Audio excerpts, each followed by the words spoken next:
Hey guys, what's up? My name's Nicole. Welcome back to my channel. If you haven't already, go ahead and give this video a thumbs up. Subscribe. Invite your friends over to the channel. So, my dogs are outside running, barking. I wanted to make a video today about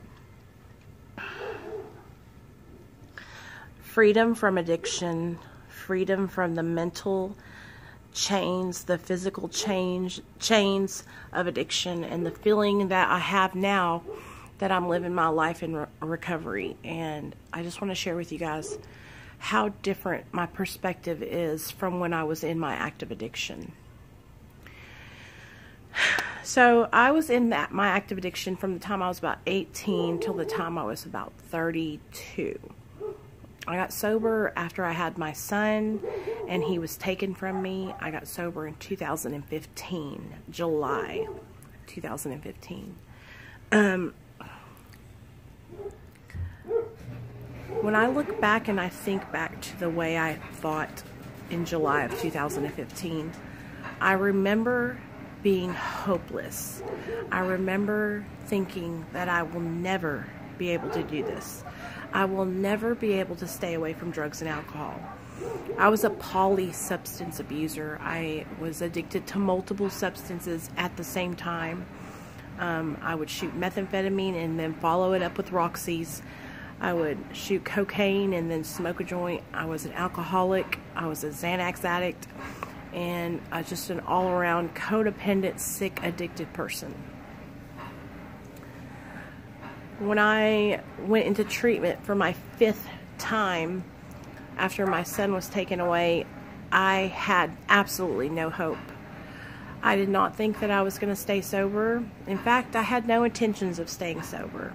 I was already getting high in the treatment center, eating Xanax bars that my significant other was bringing up to me, and we were sneaking in. And here I am with my son being taken from me, and the only way I knew how to cope with those feelings was to do drugs. So I was hopeless. I was scared. I knew that if I didn't get sober, that I was never going to see my son again. And one night I went to sleep when I was in treatment, and I remember laying there. I could not go to sleep, so I kept praying over and over again in my mind, peace be still, peace be still. And I kept begging God to take away the obsession to use, to relieve me from that obsession, because I could not stop thinking about dope. Every time I closed my eyes, I would see dope. Every time I would open my eyes, I would think about dope. It was like 24/7 obsession. Well, I don't know what happened that night, but I was crying out to God, please help me, save me. And something that night happened, you guys. I don't know what it was. All I know is that something in me changed. And when I woke up that next morning, I didn't want to get high anymore. I didn't want to take the Xanaxes. I wanted to change. I wanted to do different. It was like my whole personality changed. And I'm telling you, like, it came out of nowhere. I just woke up. I had 2 weeks left in treatment, and my counselors and my psychiatrist that was seeing me there, everything just changed. It was like a complete personality change. And I had just cried out to my higher power, to God, please help me.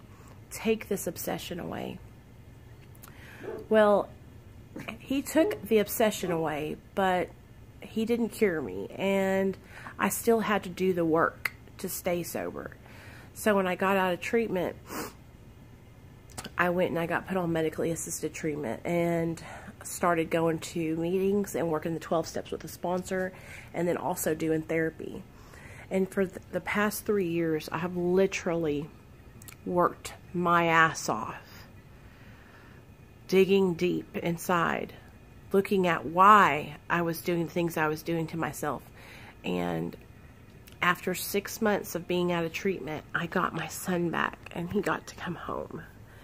And I remember the day that my little boy came home. It was the best day of my life. every time I look at my son now, I see motivation, I see hope, I see my life.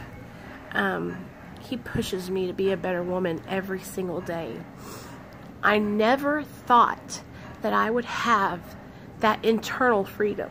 I'm talking the freedom in my mind, the freedom to not obsess over drugs, to not need to put a substance in my body to make me feel better. Because I always had to have dope. If I didn't have dope, I was fucking mad about it. I always had to have something to buffer, to make me feel different, to make me feel confidence, to make me feel beautiful, to make me feel popular, to make me feel cool, for me to be able to be around people. I always felt like I had to have something to change the way I felt. And it is literally a miracle that I'm not slamming a needle in my arm every single day today. It is a miracle that I don't wake up every morning frantic and searching for the next hit. The only way I can explain to you that this freedom from addiction has come and I've gotten freedom is through hard fucking work.